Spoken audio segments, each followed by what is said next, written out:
see you guys in the dark.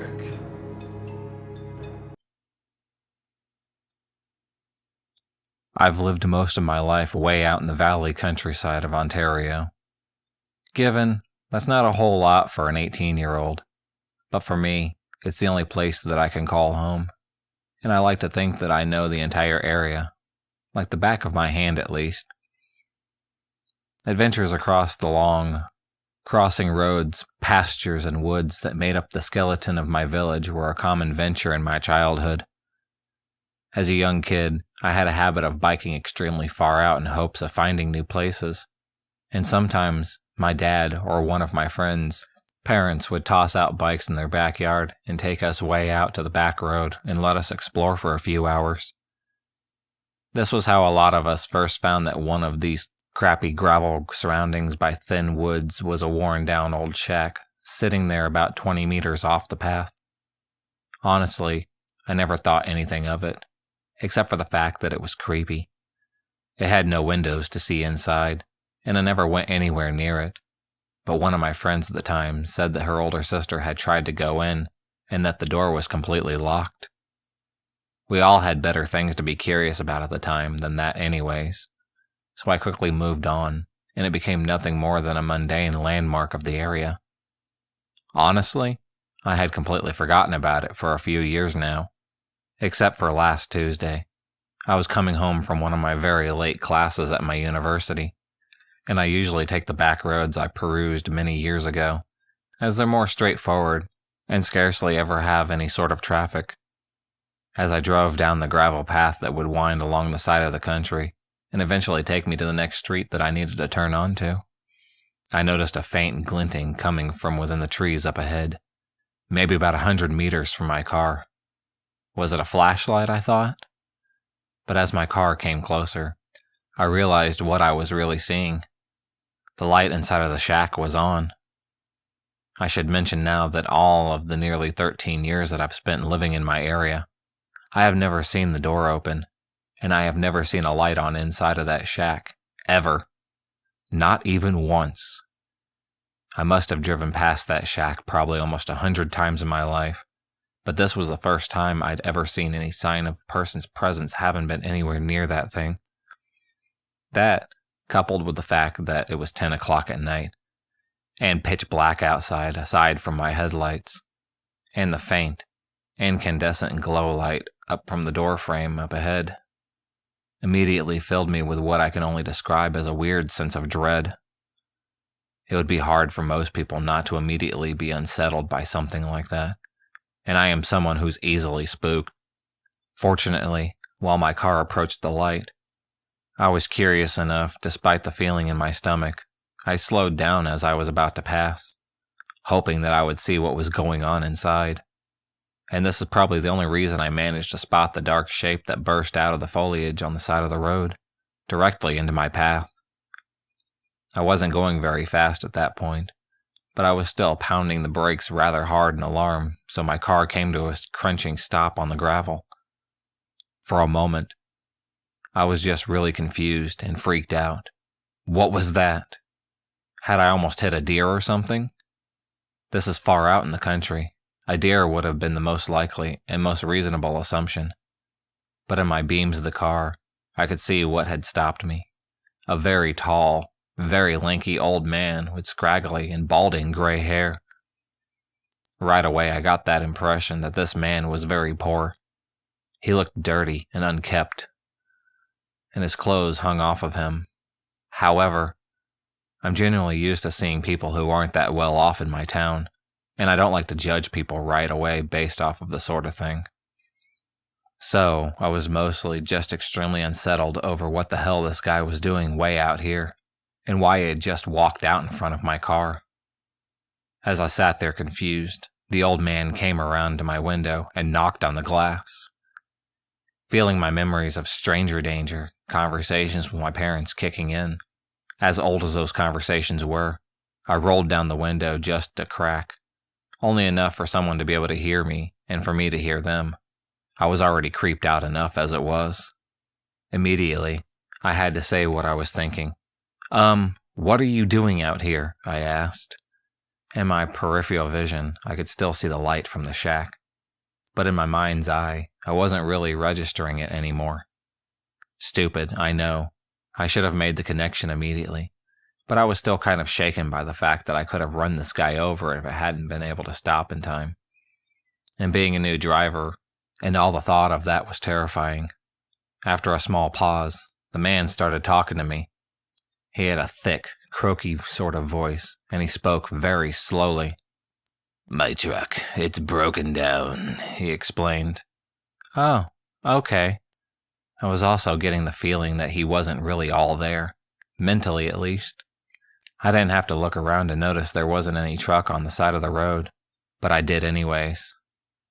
Turning my head around to confirm what I already knew, there was definitely no truck. Had he somehow driven it into the tree or something? As far as I could remember and see, there wasn't enough space anywhere in them for a truck to fit through. What was the man talking about? While I was looking, it was honestly as though I could feel that he was watching me. And when I turned back, he was still leaning down to peer inside of my window at me. Where? I don't see it, I blurted out. I was definitely distrustful of this guy already. At first, he didn't respond, and my nerves were only getting worse the longer we were alone out here.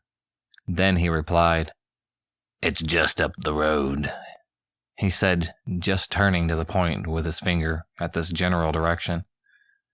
The lights on my car aren't exactly the greatest, but I could still see far enough that I really couldn't imagine where on earth this truck was supposed to be. I couldn't spot the faintest sight of it. While I squinted up ahead, he continued, I'll show you where, if you come. At this point, I really had no idea what this old man was thinking I could do to help. I'm 18 years old, female, and very petite. I don't exactly look like the type of person who knows a lot about cars or how to fix them. And for the record, I'm really not. But as I was tired from a long day at school, so I absolutely was not at my brightest.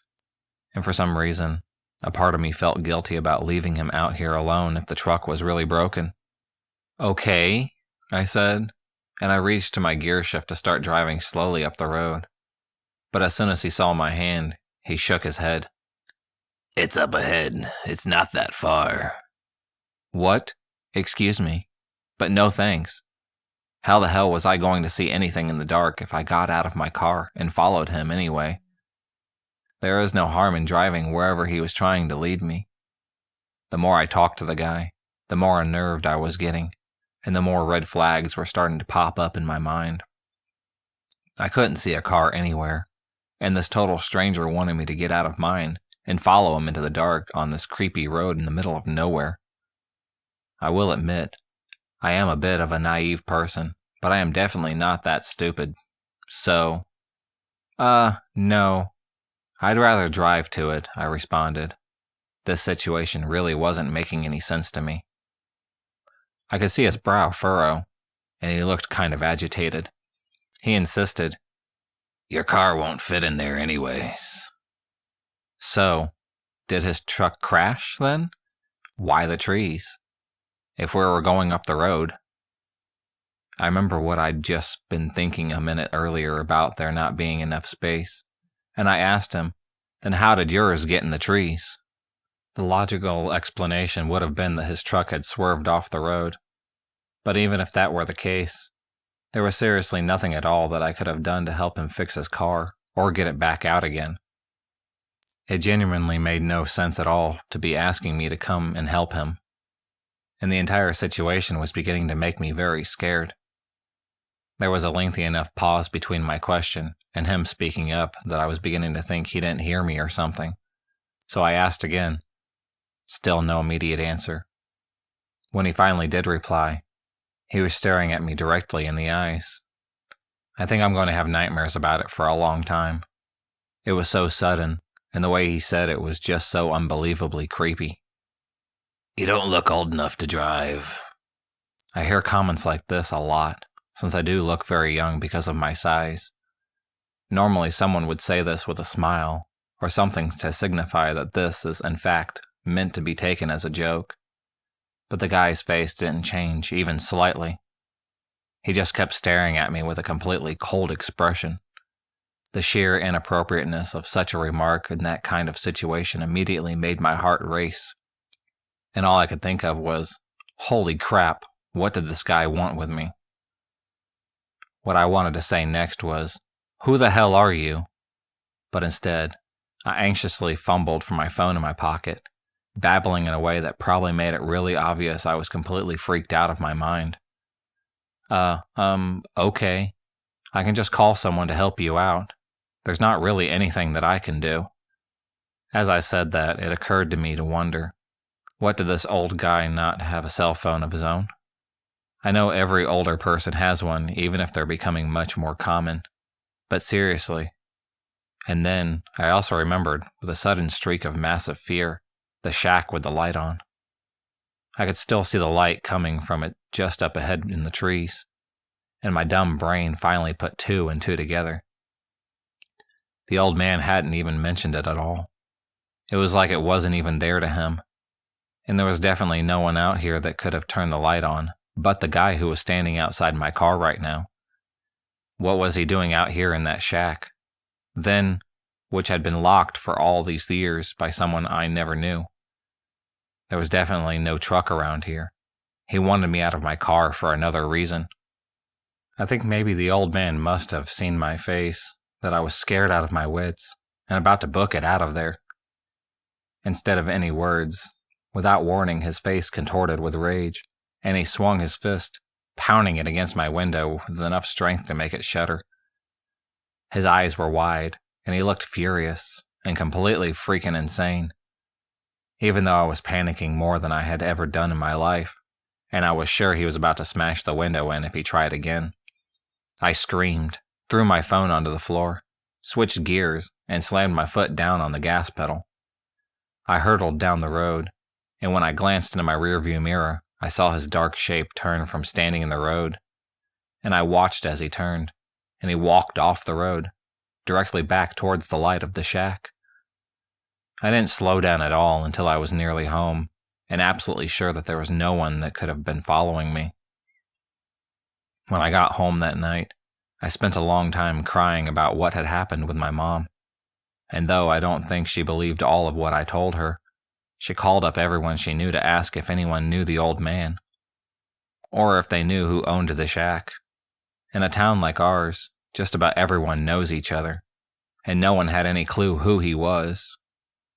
One of our family friends even swore that he was sure that it had been abandoned for at least 4 years now. And since most people don't usually take that road, no one said that they've ever seen a light on or the door open but me. I've been taking a different route from home to school ever since, and I really don't think I ever want to head back down that road. Creepy guy in the shack, please, let's not meet again.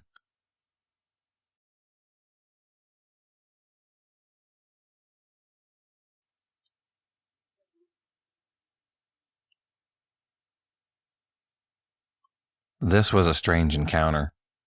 It was very scary at the time, but when I tell people about this story, they usually don't think it was something to freak out about.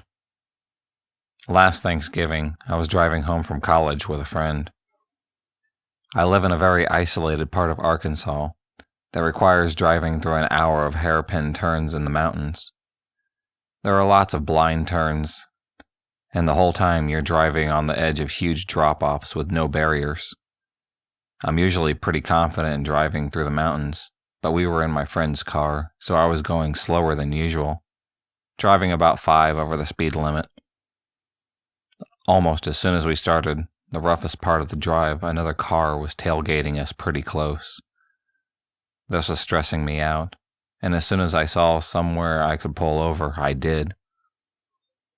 I pulled into a church parking lot, and my friend offered to drive the rest of the way, but I declined, as it was completely dark, and she had never driven this route before.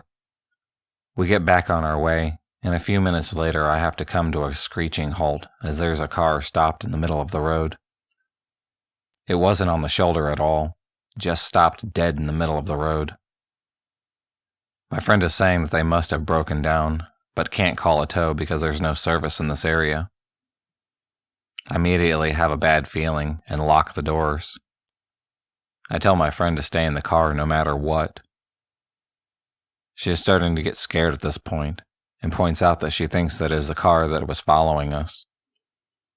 I can't tell, but I am very scared at this point. It's parked right before a hairpin turn, so I can't pass it. My friend starts frantically telling me to go ahead and pass it, but I don't want to get hit by a Mack truck or fall off the mountainside. I honk my horn, nothing happens. No chance of calling for help as there is no cell service out here. We wait there for a while doing nothing. My friend is crying and freaking out, but I'm too scared to try and pass them. I honk a couple of times, and eventually a guy gets out of the car, comes around back, and leans against his car just staring at us. My friend is freaking out even more, and I'm just frozen. I tell her not to make eye contact. I'm ready to floor it if he does something, but he just stands there and stares. He's not checking his car or anything. I try to stay calm and pray that another car will come along very soon. This goes on for what seems like forever, but probably about 15 or so minutes. He's just casually leaning up against his car looking at us. Eventually we see car lights in our rearview mirror, and then the guy jogs to his door and then gets back into his car. He speeds off, going dangerously fast. So there was nothing wrong with his car. I start driving, not wanting to cause a wreck. We don't see anything else for a while, but we pass the same car parked along the highway a little while later. And it pulls back on and starts tailing us again. I try to speed up and get rid of him, but he keeps following. We have cell service at this point, but I don't know if we should call the cops because nothing really has happened. I call home and tell my brother what's going on, and tell them to wait on the porch for us. The car follows me all the way home down the really long drive to my house. I get to my house, and my two brothers are waiting on the porch holding their deer rifles. I pull in, and the car just goes to the end of the drive, loops around, and speeds off back the way it came. We try to see its plates, but we couldn't make them out. My friend and I were really freaked out, but I told her friends the whole story, and they didn't think it was that big of a deal.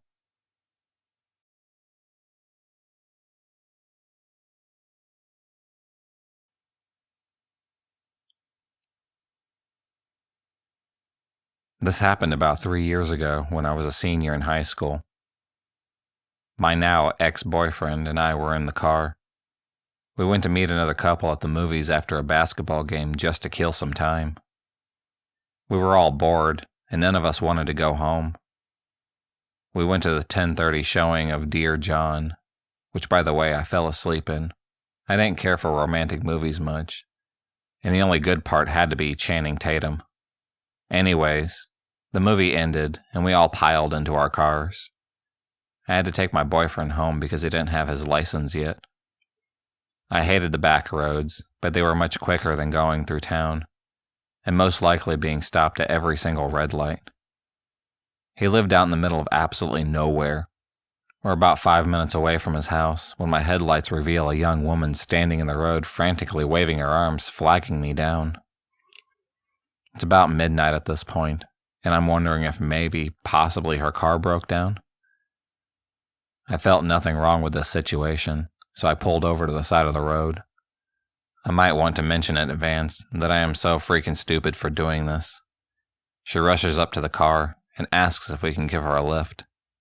She tells us that her boyfriend and her got into a fight, and he forced her out of his car, and she was walking home. She still had about 10 miles to go. I felt bad for her, but I still was suspicious. I told her she could use my cell phone if she needed to, and then made up an excuse that I didn't have enough gas to get her where she wanted to go. She said she would give me money, and then out of nowhere she starts looking at me and smiling. She kept repeating things like, "Oh my God, I know you. I remember. Don't you remember me?" I have never before seen this woman in my whole life. She kept saying things like, "How could you refuse a ride to someone you know? I'm not a stranger." I only had my window cracked about 3 inches at this point, and when I kept refusing her a ride, she got angry and cursed at me, calling me all kinds of names. She reached in the car and tried hitting me when I rolled up the window and caught her fingers in the window between the frame and the glass. She screamed. I unrolled it enough so that she could remove her fingers and quickly locked my door before she tried that. Out of nowhere, a man comes out from the wooded area next to the road. This guy was huge. He looked like a security guard that you would see with like Beyonce or something protecting her from the paparazzi. I was frozen. My boyfriend slowly took his cell phone from his pocket and dialed 911. He hit my hood and demanded that I get out of the car, or he was going to pull a gun on me. I snapped back into reality and put my car in reverse. I swerved around the man and the woman as tears were pouring out of my eyes. The adrenaline had finally gotten to me, and I realized that we had just gotten out of something that could have been a very awful ending for us. We reached my boyfriend's house and waited for the police. They took our information, and we told them what had happened. They made their way back to the spot and found burlap sacks, a gun, a knife, a rope, and a camera. They also found tire marks where a car had been parked in the wooded area. What did they want with us? Most likely, I will never find out.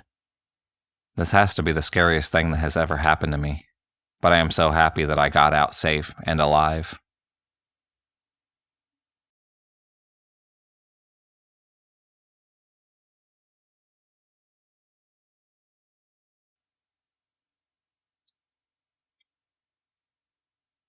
I was walking home at 1 a.m. on a Sunday morning.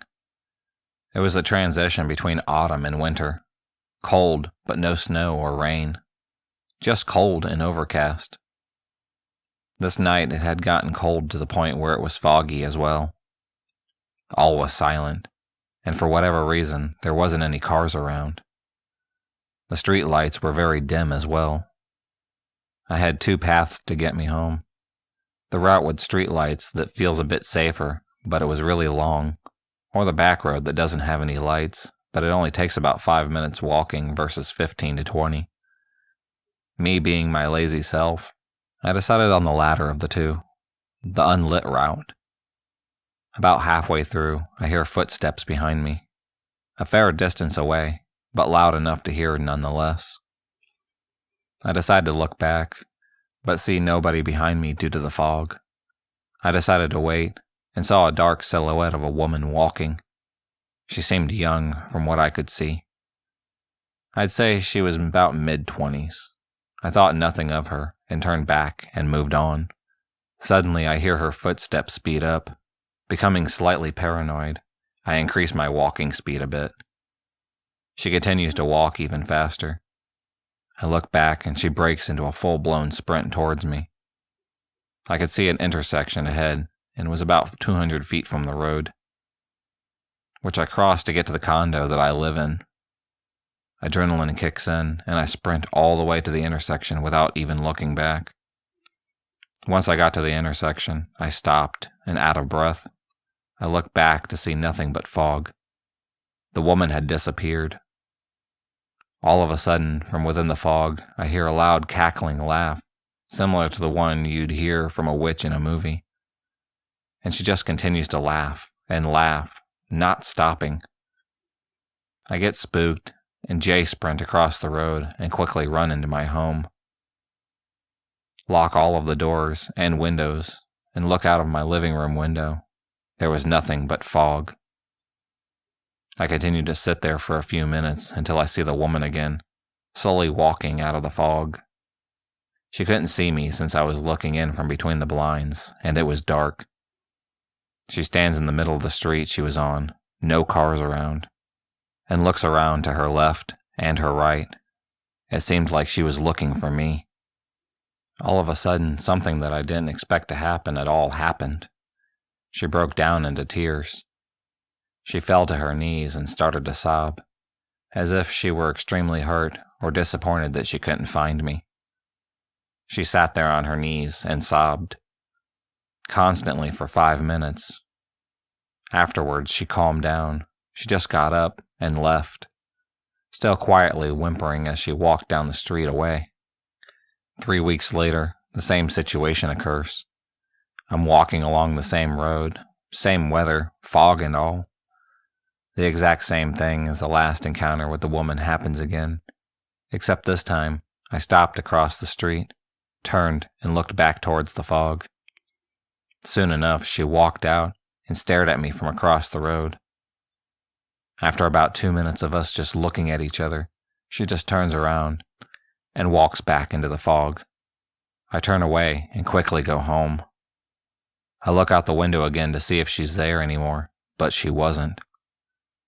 I heard the same horrible sobbing a few seconds after, though, from within the fog. It spooked me because the crying wasn't just a bit of emotional hurt. It sounded as if she were crying over something majorly painful in her life both times. Like a murdered husband, or if her house had burned to the ground. It sounded as if her life were ruined both times. It's been almost a year since both these occurred, and I haven't walked down the same road in the dark again for fear of seeing her. But the question still sits in the back of my head. Who was she, and why was she doing this? What was she crying over? If you enjoyed this video, please subscribe, like, and hit the bell for notifications on future videos, and become a stalker of the night. And I'll see you next time.